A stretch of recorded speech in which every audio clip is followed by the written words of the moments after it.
High everyone, welcome to my channel Salma cooking and tips. আশা করছি আপনারা সকলে ভালো আছেন, আমিও ভালো আছি। আজকে আপনাদের সাথে শেয়ার করব মাত্র 10 মিনিটের মধ্যে কিভাবে ব্রেড কাস্টার্ড ডেজার্ট বানাবো, সেটা আপনাদের সাথে শেয়ার করব। চলুন তাহলে।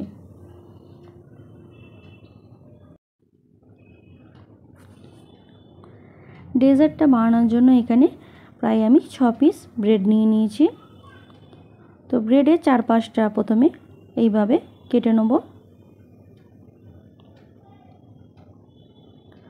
এইভাবে কেটে নেবার পর এবার মাঝখান থেকে পিস করে নেব।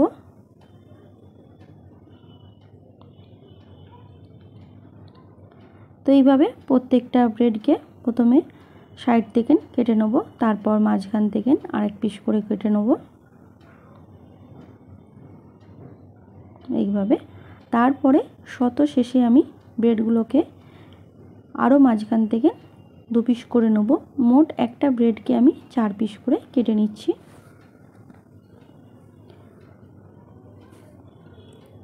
তো এইভাবে প্রত্যেকটা ব্রেডকে আমি 4 পিস করে নিলাম।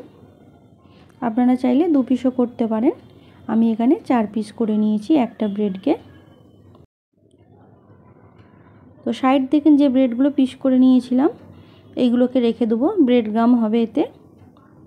এরপর ওভেনেতে একটা প্যান বসিয়ে দিয়েছি, দিয়ে তার মধ্যে 2 চামচের মতন রিফাইন অয়েল দিয়েছি। রিফাইন অয়েলটা যখন গরম হয়ে এসছে তখন এর মধ্যে ব্রেডগুলো ফ্রাই করতে দিয়ে দেবো। তা আপনারা চাইলে এখানে রিফাইন অয়েল পরিমাণটা বেশি দিতে পারেন, আমি এখানে অল্প করে দিয়েছি। বাড়িতে যখন অতিথি আসবে, যখন দেখবেন কোনো রকম কোনো মিষ্টির জিনিস কিছু নেই অতিথিকে দেওয়ার জন্য, তখন এইভাবে ব্রেডকে ডেজার্ট বানিয়ে নিতে পারবেন পিস করে। খুবই অল্প সময়ের মধ্যে ঝটপট রেডি হয়ে যায়, বেশিক্ষণ টাইমও লাগে না এই ব্রেড ডেজার্টটা বানাতে। এরপর ব্রেডগুলো এক সাইড আমি উল্টে নিচ্ছি।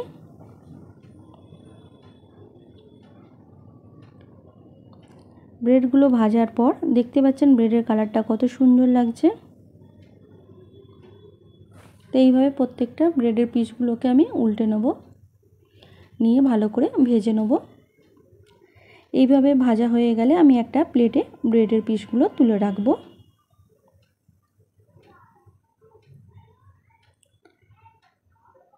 তো এইভাবে সব ব্রেডগুলোকে আমি প্লেটে তুলে নিচ্ছি।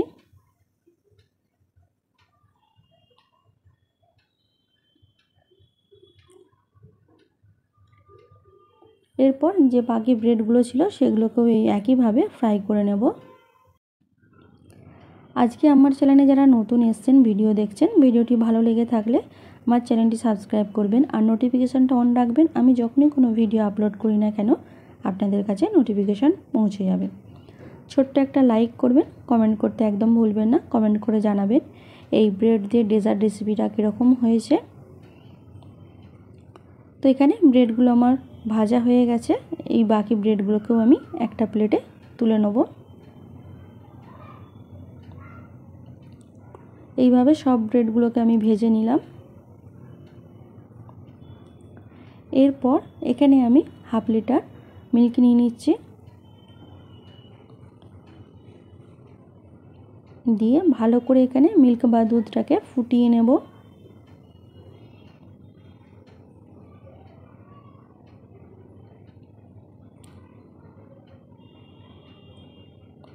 এরপর এখানে কাস্টার্ড পাউডার নিয়ে নিচ্ছি ভ্যানিলা ফ্লেভারের।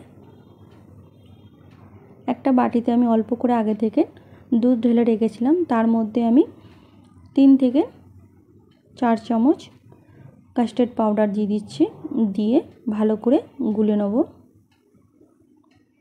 তো চামচের হিসাবে মাপ করলে এটা 3 থেকে 4 চামচ হবে। এখানে আমি চামচ ভর্তি করে কাস্টার্ড পাউডারটা দিয়েছিলাম, আপনারা আপনাদের পরিমাণ মতো দিতে পারেন, বা এখানে 2 চামচও দিলে কোনো অসুবিধা নেই। তো এইভাবে গুলে এক সাইডে রেখে দিলাম। এরপর দুধটাকে ফুটিয়ে অর্ধেক করে নেবার পর এখানে আমি কিছু আলমন্ড বাদামকে কুচি করে রেখেছিলাম সেটা দিয়ে দিচ্ছি, আর কিছু কাজু বাদামকে কুচি করে রেখেছিলাম সেটাও দিয়ে দিচ্ছি।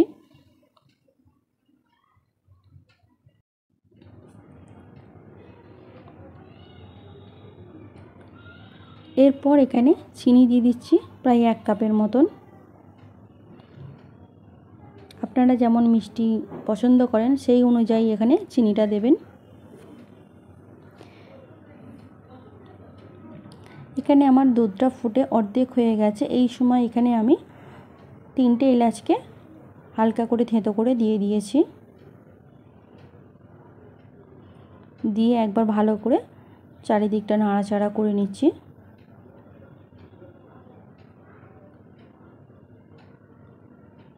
এরপর এখানে আমি যে কাস্টার্ড পাউডারটা গুলে রেখেছিলাম সেটা দিয়ে দেবো। তো একদিক দিয়ে দিতে থাকবো আর একদিক দিয়ে হাতা দিয়ে এভাবে অনবরত নাড়তে থাকবো, নইলে তলায় কোনো রকমভাবে বসে যেতে পারে। এই সময় হাতা একদম বন্ধ করা চলবে না, অনবরত নাড়তে হবে। এই ডেজার্টটা বানাতে বেশিক্ষণ টাইম লাগে না, অল্প সময়ের মধ্যেই ডেজার্টটা বানানো হয়ে যায়। খুবই কম সময়ের মধ্যে ডেজার্টটা রেডি হয়ে যায়। ইজি এবং টেস্টি এই ডেজার্টটা হয়, ছোট বড় সবাইকেই খেতে ভালো লাগবে এই ডেজার্টটা। এরপর এখানে আমি যে ব্রেডগুলোকে ভেজে রেখেছিলাম সেই ব্রেডের টুকরোগুলো দিয়ে দিচ্ছি। দিয়ে ভালো করে একটু নাড়াচাড়া করে নেব।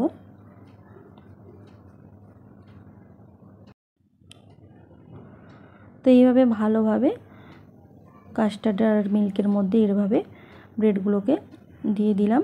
দিয়ে 5 মিনিটের মতন রান্না হতে দেবো। 5 মিনিটের মধ্যে এই ডেজার্টটা রেডি হয়ে যাবে, বেশিক্ষণ টাইম লাগবে না।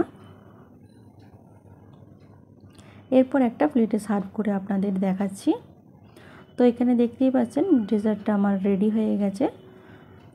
এরপর পরিবেশন করে নিচ্ছি কিছু আলমন্ড বাদাম আর কিছু কাজু দিয়ে। এটা অপশনাল, আপনারা চাইলে নাও করতে পারেন।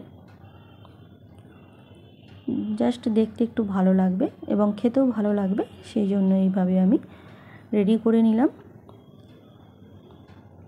আর সাথে অল্প করে চেরিকে আমি পিস করে রেখেছিলাম সেটাও দিয়ে দিচ্ছি। এই ডেজার্টটা খেতে আরও ভালো লাগবে। তাহলে আজকে আপনাদের সাথে শেয়ার করলাম easy bread custard dessert recipe, কিভাবে 10 মিনিটের মধ্যে রেডি হয়ে যায়।